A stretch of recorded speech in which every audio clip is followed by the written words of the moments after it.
রুমন, আজকের এই বৈঠকে কোন কোন রাজনৈতিক দল অংশ নেবেন এবং বৈঠকে সংস্কার প্রস্তাবের কোন কোন বিষয়গুলো গুরুত্ব পাবে সেই বিষয়ে কিছু জানতে পেরেছেন কিনা?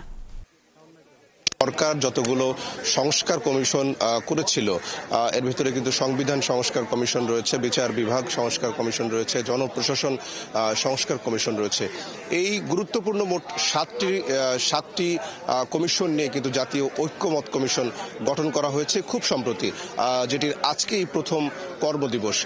আপনি যেমনটি বলছিলেন যে এই জাতীয় ঐক্যমত কমিশনের প্রধান হিসেবে কিন্তু অন্তর্বর্তী সরকারের যিনি প্রধান উপদেষ্টা ডক্টর মোহাম্মদ ইউনূস, তিনি কিন্তু এই ঐক্যমত কমিশনের প্রধান এবং তার সহসভাপতি হিসেবে রাখা হয়েছে জাতীয় সংবিধান সংস্কার কমিশনের যিনি প্রধান আছেন ডক্টর আলী রিয়াজ।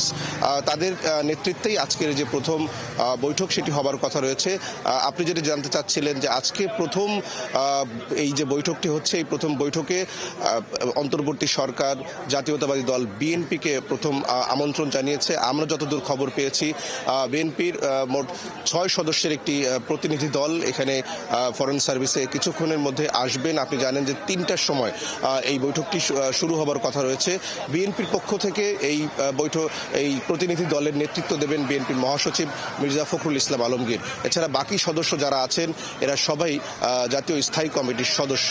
মনে আপনি জানেন যে এই যে জাতীয় ঐক্যমত কমিশনের যে আজকে প্রথম সভাটি হতে যাচ্ছে, এই সভায় ধারণা করা হচ্ছে বিএনপির পক্ষ থেকে হয়তো আগামী নির্বাচন কেন্দ্র করেই কিন্তু বার্তা দেওয়া হবে। কারণ আপনি জানেন যে খুবই সম্প্রতি জাতীয় নির্বাচনের আগে স্থানীয় নির্বাচন নিয়ে একটি আলাপ কিন্তু রাজনৈতিক অঙ্গনে চালু হয়েছে, যেটি নিয়ে নানান পক্ষ থেকে আলোচনা, মত দ্বিমত, সমালোচনাও হচ্ছে। সেই জায়গা থেকে বিএনপি কিন্তু তাদের যেই অবস্থান সেটি কিন্তু তারা জানিয়েছেন। তারা বলেছেন যে জাতীয় সংসদ নির্বাচনের আগে স্থানীয় সংসদ নির্বাচন হলে নানান ধরনের সংকট, রাজনৈতিক অঙ্গন সহ দেশের সর্বত্রই আরও বেশি সংকট বাড়তে পারে। সেই জায়গা থেকে আমরা ধারণা করছি যে গণমাধ্যমগুলো থেকেই আমরা দেখেছি যে বিভিন্ন বিশ্লেষকরাও বলছেন যে জাতীয় সংসদের আগে স্থানীয় সংসদ নির্বাচন হলে একটা সংকটের ভিতরে পড়তে পারে। সেই জায়গা থেকে বিএনপি হয়তো সেই তাদের যে অবস্থানটি তারা রাজনৈতিক বক্তব্যে বলেছেন সেটি হয়তো ডক্টর মোহাম্মদ ইউনূস প্রধান উপদেষ্টাকে আজকে সেটি আনুষ্ঠানিকভাবে জানাবেন। এর আগে আপনি জানেন যে সংস্কার কমিশনের নানান যে একটি আলাদা যে সংস্কার কমিশন রয়েছে সেখানে কিন্তু তাদের যে নিজস্ব যে অবস্থান সেটি কিন্তু বিএনপি জানিয়েছে। যেহেতু সম্প্রতি প্রধান উপদেষ্টা জাতীয় নির্বাচনের একটি সম্ভাব্য সময় বলেছেন ডিসেম্বর নাগাদ, সেইভাবেই কিন্তু রাজনৈতিক অঙ্গনের আলোচনা চাউর হয়েছিল আমরা দেখেছি।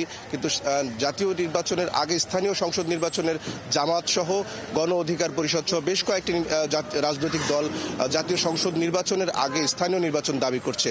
সেই জায়গা থেকে বিএনপি একটি বড় আপত্তির জায়গা রয়েছে। কিছুক্ষণ পরে এই বৈঠকটি শুরু হবে। এখনো নেতৃবৃন্দকে আমরা আসতে দেখিনি। ফরেন সার্ভিস একাডেমিতে এই বৈঠকের সভাপতিত্ব করবেন প্রধান উপদেষ্টা ডক্টর মোহাম্মদ ইউনূস। মির্জা ফখরুলের নেতৃত্বে যে 6 সদস্যের প্রতিনিধি দল আসবার কথা ছিল তারা এখনো আসেননি। বেলা 3টার সময় এই বৈঠক শুরু হবার কথা ধারণা করছি। কিছুক্ষণের ভিতরে হয়তো তারা চলে আসবেন। তারপরে নিশ্চয়ই যে এই বৈঠকের আরও যেই কর্মপরিধি বা আরও যে কি আলোচনা হলো সেই বিষয়গুলো আপনার মাধ্যমে আমরা আমাদের দর্শকদের জানাতে পারবো। নিশ্চয়ই সেই বিষয়গুলো জানতে আবারও আমরা আপনার কাছে ফিরবো। অসংখ্য ধন্যবাদ রহিম রুমন, সঙ্গেই থাকবেন। দর্শক, সংস্কার বাস্তবায়নে ঐক্যমত্য প্রতিষ্ঠায় রাজনৈতিক দলগুলোর সাথে আজ প্রথম বৈঠক করবে জাতীয় ঐক্যমত্য কমিশন। এ বিষয়ে সবশেষ খবরাখবর নিয়ে রহিম রুমন যুক্ত ছিলেন।